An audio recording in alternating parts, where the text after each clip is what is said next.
ও মামা, দেখো এই পুতুলটা কি সুন্দর, আমাকে এরকম পুতুল কিনে দাও না। আরে বাবা, এটা তো অনেক দামি পুতুল না? তোমাকে তো আমি সেদিনই একটা পুতুল কিনে দিলাম। না, আমার এই পুতুলটা চাই না, আমি খাবো না, আমি স্কুলেও যাব না। ঠিক আছে মা, রাগ করে না, আমি তোমাকে পুতুলটা কিনে দেবো। ঠিক আছে। মামা, আবার একটা বন্ধু না নতুন প্লে স্টেশন কিনেছে, আর ওকে একটা কিনে দিতে হবে। Play station? এখন আবার প্লে স্টেশন চাই? হ্যাঁ, আমার চাই চাই চাই। না না, এখন হবে না, আগে পরীক্ষায় ভালো রেজাল্ট করো, তারপর আমি কিনে দেবো। না, আমার এখন চাই, মানে এখনই চাই, মানে আমি পড়াশোনা করব না। আচ্ছা আচ্ছা, কিনে দেবো। কি হলো, কি কিনে দেওয়ার কথা আছে? ও ভাই, আয় আয় আয়, অর্পিতা এসো, বসো। কেমন আছো সুজিত দা? হ্যাঁ ভালো আছি, আসো বসো বসো। কেমন আছো দিদি? ভালো আছি। কিরে, কেমন আছিস? দিদি কেমন আছি? কিরে, কি কিনে দেওয়ার কথা আছে? আর বলিস না ভাই, সকালবেলা বায়না করলে পুতুল কিনে দিতে হবে, এখন আবার বায়না করছে প্লে স্টেশন কিনে দিতে হবে। ভাব একবার। আর বাচ্চাদের বাড়ে না। যাও মা, এখন গিয়ে একটু পড়াশোনা করো, আমি একটু মামা মামির সাথে গল্প করি। বিপাশা, তুমি কেন মালটিকে এত প্রশ্রয় দিচ্ছ? এটা তো ওর জন্য খারাপ হচ্ছে, তাই না?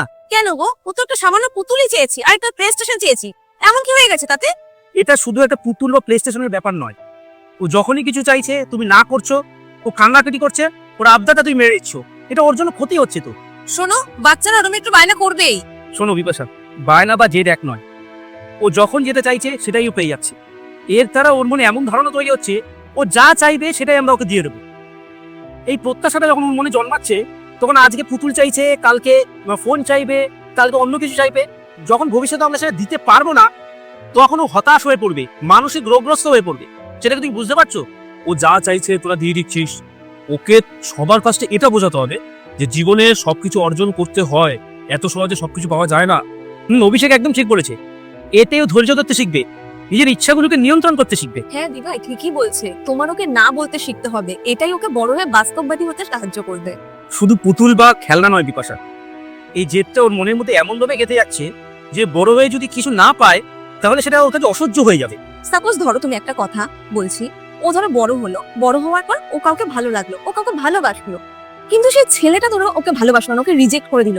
ও কিন্তু সেই রিজেকশনটা কিন্তু নিতে পারবে না, কারণ ও কিন্তু ছোট থেকে সব পেয়ে বড় হয়েছে। হঠাৎ করে এই না পাওয়াটা ওর মধ্যে কিন্তু একটা খুব বিচ্ছিরি মতন দাগ কাটবে, সেটা কিন্তু ওর জন্য খুব খারাপ হবে দিভাই।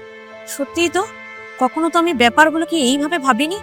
আমাদের ভাবতে হবে, আর মা বাবাদের না বলা শিখতে হবে। বাচ্চাদের যে কোনো আবদার মানলে চলবে না। আর বাবা মারা যদি বাচ্চাদের না বলা না শিখতে পারে, তাহলে বড় হয়ে বাচ্চারা কি হবে? হিংসাত্মক মনোভাব তৈরি হবে তাদের।